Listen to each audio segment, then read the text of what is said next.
আহা, তোমার হাতের চা চিনি ছাড়াই কত মধুর। কি ব্যাপার শুনি? একে তো কাব্য করা হচ্ছে, তবে চায়ের সাথে এখন আর কিছু পাবে না বলে দিলাম। এরপর সোজা স্নান করে খেতে বসবে। সে আর নতুন কি গিন্নি, তুমি আমার খাওয়া দাওয়ায় এত নজর রাখো, মানে বেশি নজর রাখো, সেই কল্যাণেই তো বেঁচে আছি আজ অব্দি। সেই তুমি মন থেকে বলো আর রাগ করেই বলো, আমার কিছুই করার নেই। ডাক্তারবাবু যেভাবে বলেছেন আমি সেভাবেই চলবো, বুঝলে তো? হ্যাঁ, সেটা তো বুঝি, মানে হারে হারে বুঝি, না বুঝে আর উপায় আছে নাকি? মুখে তো এসব বলছো, এদিকে আবার বাইরে বের হয়ে কিছু খাচ্ছ না তো আবার? আরে না না, আমি কি কখনো সব করতে পারি নাকি? ধর্মে সইবে আমার। যা খুশি করবে সেটা ভেবো না যেন।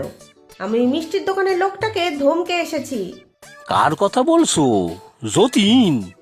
তাহলে চিন্তা নেই, সে উচিত কথাই বলবে। হ্যাঁ, বললো বটে যে তুমি যাও না মিষ্টি খেতে, তবে খুব একটা বিশ্বাস হলো না। এমন গরু চোরের মতো তাকাচ্ছিল। আরে গিন্নি, ছাড়ো সব। সামনে কত বড় অনুষ্ঠান, আমার একমাত্র মেয়ে জামাইয়ের জামাই ষষ্ঠী বলে কথা। শুধু জামাই না, কন্যা ষষ্ঠীও করব আমি। বেশ ডবল খাওয়া দাওয়া হবে। সেই সব রান্না বান্না করে দেবো আমি, সেই চিন্তা নেই। তবে ওসব কিন্তু তুমি মুখে ছুঁয়েও দেখবে না। সব তেলে ঝালে রসিয়ে কষিয়ে রান্না করব আমি। ও, তেলে ঝোলে কষিয়ে রান্না? ইস, আমি খাবো না। সারা বছরে একদিনেরই তো ব্যাপার। না না, তোমার মাথায় এসব আসে কি করে শুনি? সব রক্তের রিপোর্টগুলো কি এসেছে দেখেছো? সর্বনাশ হয়ে যাবে। ও গিন্নি, তুমি তো ডাক্তারের থেকেও বেশি করা। ডাক্তারবাবু তো বলেছিলেন মাঝে মধ্যে খেতে পারি, আমি না হয় খাওয়ার পরে একটু হেঁটে নেব। উফ বাবা, কেন বুঝতে পারছো না? অনুষ্ঠান হলো জামাই ষষ্ঠী, জামাইকে খাওয়ানোর জন্য। শ্বশুর ষষ্ঠী তো আর না। তার সাথে কন্যা ষষ্ঠী করলে করবে, নিজের হাতে মেয়েকে খাওয়াবে। ও খেলেই তো তোমার খাওয়ার সমান হবে। উফ, তুমি কি নিষ্ঠুর গিন্নি! একটা খাসির মাংসের টুকরো তোমার হাত দিয়ে গলবে না? আচ্ছা, আমি না হয় সেদিন গিন্নি ষষ্ঠীও করব, নিজের হাতে রান্না করে খাওয়াবো তোমাকে, আর তোমার হাতের সেই ভালো মন্দ রসিয়ে কষিয়ে রান্নাগুলো খাবো আমি।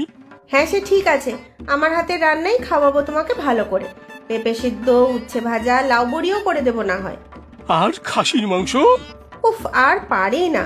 খাসির মাংস খেতেই হবে তোমায়। ও গিন্নি, একটু দয়া করো আমায়।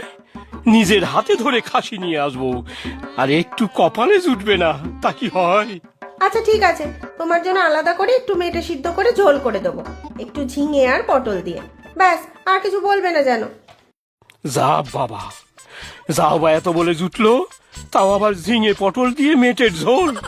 শ্বশুর মশাইও গত হলেন, আর আমার নিজের জামাই ষষ্ঠীতে ভালো মন্দ খাওয়াও গেল। কপালি মন্দ আমার, বলে না কপালের নাম গোপাল। আরে, এই যে অধীর, বাজার হলো তাহলে? আজকে জামাই ষষ্ঠীর বাজার, এত তাড়াতাড়ি কি আর হয়? আম লিচু এসব তো কিনতে হবে। সে ঠিক, তবে মাছটা কিন্তু পেল্লায় বাগিয়েছ। হে হে, সে ভাই বলেই রেখেছিলাম মনু মাছওয়ালাকে, বাজারে সেরা মাছটা তো দিয়েছে। গিন্নি বলেছে বেশ জমিয়ে কালিয়া বানাবে। সত্যি, পাকা মাছের কালিয়া, আহা কি স্বাদ! তোমার তো তাহলে আজ পোয়া 12, জমিয়ে ভোজ খাবে আর খাওয়াবে। না, সেই কপাল করে এসেছি নাকি?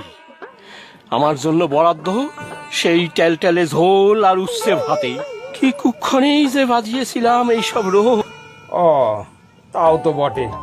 আচ্ছা, যাই আমি। আমার তো আর জামাই ষষ্ঠী নেই। লোটে মাছ নিলাম, দুপুরে জমিয়ে ডাল ভাত আর লোটে মাছের ঝাল খাবো।